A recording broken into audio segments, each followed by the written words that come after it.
Դիանա Գրիգորյանի վերջին զանգը սերիալի նկարահանումները շարունակվում են, հեռուստադիտողները դիտում են ու քննարկում հեռուստասերիալի հերթական սերիան։ Վերջապես մեկը ֆայմեց դնթանի ու ինքը Հենրին ա։ Լավ են խաղում Անգելինան ու Հենրին, մի խոսքով սոսը լավ արեց, որ Միքայելն իմացավ, որ ողջ ա, թե չէ ինչքան պետքա սենց մնար, մեկ ա մի օր բացահայտվում են բոլոր գաղտնիքները։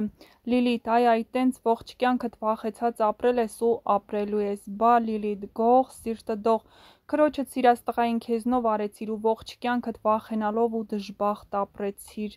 Հարցդ մի քիչ ուրիշ ձև տուր, Միքո, հարցրա ինչ կանեիր, եթե իմանայիր, որ սոսին փորձել եմ սպանել, բայց մոտս չի ստացվել ու ողջ ա մնացել, այդ ավելի հետաքրքիր կլիներ իմանալ, գրում են հեռուստադիտողները։ Վաղ, Հենրի ջան, ինչ լավ ես խաղում, բալես, ուզում եմ շուտ միասին լինենք։ Կեցցե մեր դերասանները շատ լավ են խաղում, վերջապես գցեցիք անոնսը, շատ էինք սպասել, համակարծիք եք։